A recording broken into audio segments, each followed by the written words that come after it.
Como assim socorro ortodôntico? Eu vou falar que essa é uma das mais importantes para um clínico geral irresistível, tá?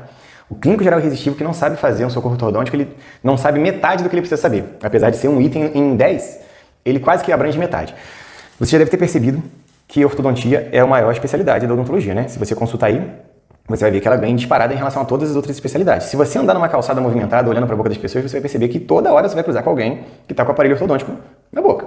Então, é muita gente usando aparelho ortodôntico, é muito dentista colocando aparelho ortodôntico. Então, se você sabe fazer socorros ortodônticos, além de ter muito paciente disponível precisando de um socorro, também tem muito ortodontista precisando se aliar com o clínico geral irresistível. Quando eu digo se aliar, é aquele ortodontista que tem um consultório e que ele atende 2 ou 3 vezes na semana no consultório próprio. E ele vai atendendo no consultório dos colegas dele, e aquele consultório fica com 2, 3 dias vazio. Ele tem um clínico geral irresistível dentro do consultório dele, resolve um problemão para ele, ou seja, é caído do céu quando ele acha um clínico geral irresistível. E também o fato de você trazer um ortodontista trabalhar para você. Aí eu tenho um ortodontista que vem uma vez por mês, ou vem uma vez a cada 15 dias. Ele vem com segurança, porque ele sabe que está deixando ali uma pessoa apta a resolver a parte dos socorros ortodônticos. E quando eu digo socorro ortodôntico, gente, não é recolar um bracket, não é fazer uma montagem de aparelho, não é nada disso. O que é o socorro ortodôntico? É o fio que fica ali na distal do primeiro molar ou do segundo molar, depende até onde o ortodontista coloca o tubo, né? Cara, é muito comum. Você passa um fio, o paciente com apinhamento, daí a 2, 3 dias que ele está rasgando a boca do paciente. Você saber cortar um fio. E quando eu digo saber cortar, é saber cortar sem soltar um tubo, sem desmontar uma banda, né? Usar um alicate de corte distal, enfim. Não tem nada mais fácil do que isso. Eu vou dizer uma coisa para vocês. Cortar um fio com um alicate de corte distal, desculpa a brincadeira aqui, mas se treinar um chimpanzé, ele faz. Então, se um clínico geral pegar para fazer, em 15 minutos ele entendeu o que ele precisa fazer, como ele vai fazer, sem prejudicar o tratamento, né? Sem soltar alguma peça, e vai socorrer o paciente. Mas muitas vezes o que acontece, o clínico geral dá uma caixinha de cera na mão do paciente e fala, vai lá, daqui a 10 dias seu dentista está aí. Pensa comigo, você tem um consultório, o ortodonista vem uma vez no mês, geralmente isso acontece no 3º, 4º dia, às vezes demora um pouquinho mais, mas enfim. O que aconteça, dali uma semana, ainda falta 3 semanas para o ortodontista voltar. Ele vai ficar colocando cera, engolindo cera, comendo cera, por 3 semanas. Ele vai procurar outro dentista e vai cortar.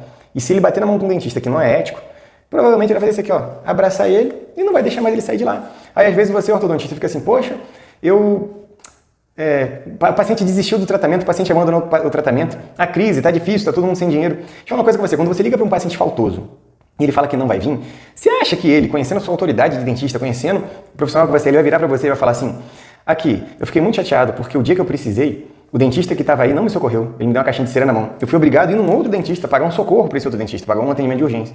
Me atendeu com carinho, com gentileza, me explicou sobre o meu tratamento, falou que tinha um monte de coisa errada na minha boca, porque às vezes o cara é antiético e faz isso. E eu decidi mudar de dentista. Você acha que ele vai falar isso? Não vai nunca, ele vai falar assim, tô sem dinheiro, tô apertado, esse mês eu perdi o emprego, sei lá o quê. Vai contar uma história da carochinha e você vai falar, realmente, se o cara não tem dinheiro, como é que eu vou fazer para atender o cara? E ele vai seguir o tratamento dele para lá. Simples assim. Então presta atenção.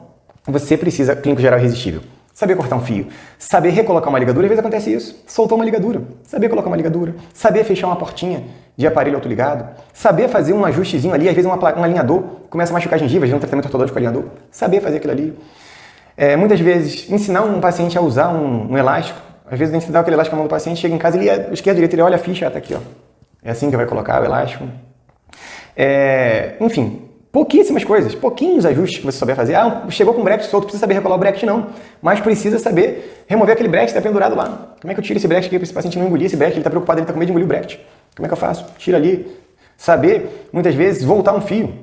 Às vezes, na progressão de fio ali, o dentista sai ali de um 14 para um 16 por 22, o paciente não aguenta de pressão.